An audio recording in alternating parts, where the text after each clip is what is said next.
for the average investor, I think you should buy real silver. You should buy it now, and you should hold it with an outlook of at least 5 years.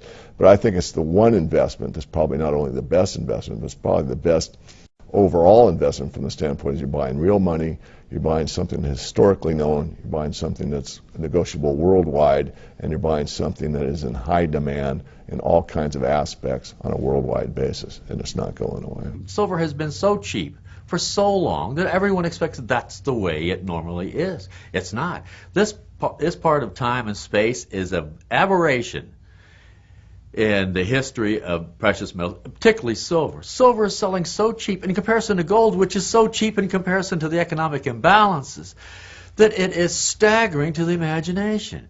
The only good thing about this whole thing is that the gross ignorance and stupidity of the majority of investors means that the asset is so underpriced that those who get in now, before those people understand the error of their ways, will make gigantic amounts of money when silver does get back to its normalized, everyday, precious metal price. It is the poor man's gold. I think the outlook for silver prices, continues to be good for easily another decade or so. There's a great potential for explosive growth in the price of silver. This thing should be selling for over 100 right now, but it's not.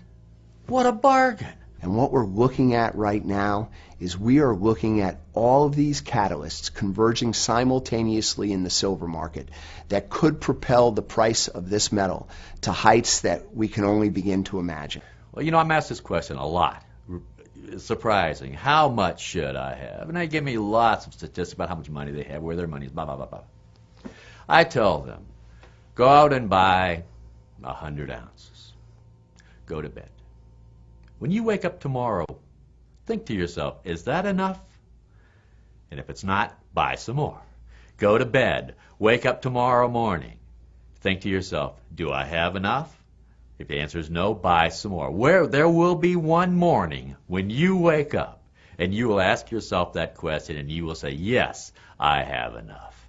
And that is the answer. I think silver definitely has something to recommend itself to an investor who is prepared, I think, to follow the market quite closely, to monitor a position quite closely, because, as I said, it's a volatile metal and you need to be on top of what you're doing, perhaps, but there is scope for bigger moves than in the case of gold. As far as I can see, most of the above ground inventories are gone, and when we reach that inflection point, the price is going to skyrocket.